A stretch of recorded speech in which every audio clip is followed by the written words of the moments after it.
I'm pretty sure you're not gonna like what I'm about to say. Okay, I know what I'm gonna say is going to have everybody on either side upset at what I'm gonna say, but hey, nobody's paying my bills but me. I don't have to answer to nobody. I can say what I want and how I feel. Okay, so check this out. I would like to see every single gun taken away from people. Hey, thank you for watching Power to the Power, where we're committed to an intellectual integrity and a moral honesty. I am your host, Superior, and once again, thank you for watching. Now, in this video, yes, we're here to talk about some culture because I am a young-ish black man, so I still feel like I have a responsibility to try to enact change for my culture, for my community in any way, shape, or form I can as possible. So, of course, I'm going to talk about black issues. All right, so now in this video, we have Pastor Jamal Bryant. I believe he's a pastor in Atlanta, and gun violence and just violence in general in these black and brown communities is rampant. Okay, and it is crazy on how people can see a situation, okay? They can see a situation and have two totally different approaches to it. You know what I'm saying? Like, it's just weird to me on how some of these people come up with their solutions. So let's go ahead and listen to this video and let's have that conversation. Pastor Jamal Bryant calls an end to the gun violence. Jamal Bryant has had enough. Listen. There's old wealthy black Atlanta, and then there's new Negro Atlanta. So I think that there's got to be some emerging of an amalgamation of a sense of community and not individual success. Bryant says the church has a role to play as well. He says along with offering spiritual guidance, churches should be connecting families with resources to help build their futures. That if a church is only teaching tithing, they're failing. My job at pastor is not to just ask you for the 10%, but to show you how to multiply the 90. That part.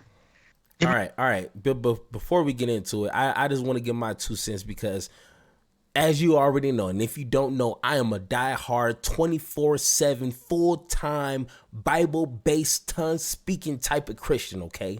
I know, hey, trust me, I know. One thing I hate most is, especially from black churches, it's all about gimme. Give me that money, and they offer nothing for the community. And for but now this is probably just me nitpicking, but don't be on a video trying to tell other people or other churches that they shouldn't be too concerned or more concerned about tithing and offerings and not giving back to the community, and you're rocking a hair bone. Like, I'm pretty sure his chain can probably pay my rent. I'm pretty sure his shades can pay my phone bill. My phone bill's like $200 something. Like, it's just weird. Like, just the optics, okay? Sometimes the perspective, it just needs to be correct, because that's all I can see is like, well, you gonna sell your chain, right? In my opinion, pastors should not be flossing. They should not be dripping. They should not be, like, no. You need to give all you have to the community. I mean, that's just my little humble opinion, but I mean, this story is bigger than that. So let's go ahead and take a listen. Jamal Bryant, as we said, has had enough. He's charged with helping families rebuild after this kind of violence. Bryant's hometown is Atlanta, of course. His Baptist community has been plagued by violence, highlighted by a recent shooting death. And this one just so disturbing. Gun violence in Atlanta plaguing black youth, victims becoming younger. A growing chorus of affected families and community leaders seeking solutions say they have had enough. Cameron Jackson, age 15, was a recent victim of Atlanta's gun violence after visiting one of the city's popular shopping plazas. Tiffany Smith told the newspaper her dead son Cameron was the love that brought our family together. Also killed in the November 26th shooting, 12-year-old Zion Charles. Here's Charles' pallbearers carrying the boy's casket, age 12. Atlanta Mayor Andre Dickens campaigned on a platform, you may recall, against gun violence, said, quote, "My heart is broken for these families." Pictured here in June, the mayor joined the Wear Orange campaign to protest daily gun violence.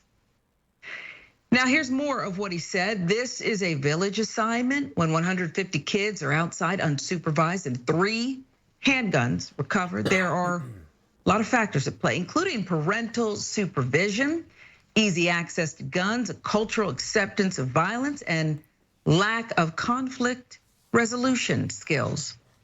Cameron's mother, who had hopes for her son to compete as an Olympic boxer. This kid wanted to box and he wanted to be the best. His mother echoed the mayor's speech. Here's what she had to say: creating a village where we support each other, I'd say that's where we're falling short. After her son was killed, Smith started forevercameron.org to raise money, provide mentorship for at-risk youth. Pastor Bryant called on community leaders to move past class divisions to stop the violence, quoting, "We need to be steering financial institutions into helping young Black males into entrepreneurship and wealth creation." Georgia's Republican Governor Brian Kemp signed a bill back in April. And here's what it did. It allowed concealed handgun carry in public without a permit. Wait, what? What? Whoa, hold on. No. Let's rewind that back. No, he didn't. Listen. And here's what it did. It allowed concealed handgun carry in public without a permit. There's the governor smiling. Georgia Public Broadcasting reported the state granted more than 280,000 permits. Granted, that was in 2020 alone. It denied just 5,300 that year because of a, quote, criminal history. Okay. Let me go ahead and take this over. Hey, I got this. All right. I'm pretty sure you're not gonna like what I'm about to say. Okay, I know what I'm gonna say is going to have everybody on either side upset at what I'm gonna say, but hey, nobody's paying my bills but me. I don't have to answer to nobody. I can say what I want and how I feel. Okay, so check this out. I would like to see every single gun taken away from people. Let me rephrase this. I want to see 99.9% of guns taken away from people. If you want a gun, guns should not be that easily accessible to anybody. If it's easier to get a gun than a driver's permit, you done lost your damn mind. If you think if getting a car from a dealership is more tedious and difficult than getting a gun, then you done lost your damn mind. Are you kidding me? It should damn near cost somebody an arm and a leg and such a thorough background history. It should be damn near like abusive on how deep they're going to all up in your history. I want to know where you went to kindergarten school. I want them to look into your parents' history. It should not be quick and it should not be cheap to get a gun. If you're walking around with a gun, you might as well be walking around with a Bentley. I don't care. Because you know what these guns are doing. I know people are going to say, hey, we got to protect ourselves from the government and we got to protect it. Like, no. All these guns is hurting my community more than any place else. Where I live, it's literally been 2 shootings in the past 4 nights. Where I live. And I'm pretty sure these guns that they have is not theirs and has been bought from, some side hustle. I don't care what you have to say. I don't give a damn about these constitutions if it's disproportionately hurting my community. Yes, it's good for churches and people to address, after school programs to let more opportunities into these young people's lives. But why are we denying the fact that these guns need to get the hell off the streets? There's no ifs, ands, or buts about it. And to give more people access to guns is the most stupidest thing I done ever heard. It is the dumbest thing I done ever heard. Give me one example where more of something will get rid of a problem. If somebody has high blood pressure and diabetes, is eating more unhealthy a solution? Once again, I'm pretty sure you already heard this example. If your house is on fire, is causing more fire the solution to stopping the fire? Like, I don't even want you to let me know because I already know for some reason people love their guns. And I guarantee you 99% of you guys are irresponsible with that gun. And for the people who are responsible, guess what? Too many irresponsible people with guns. I'm sorry. We're taking those things. Don't make me president because I'm taking all these guns away. We're going to have to go back to bows and arrows and swords. That's what we're going to have to do. There's no excuse on why there's so many accessible guns out there. And if you get caught with a gun that's not registered to you and you're doing some violent acts, I want the whole entire justice book thrown at your forehead. I want people to be set as an example. If you get caught with a gun, let alone shooting it irresponsibly, you are going to face the full. I'm not a judge. I'm not a lawyer. I want the max. I want people to be set as an example. I don't care if you're black. I don't care if you're white. I don't care if you're anything in between. Gun violence needs to stop. After school programs is not going to stop that. In order to face a big problem like that, you need a big solution.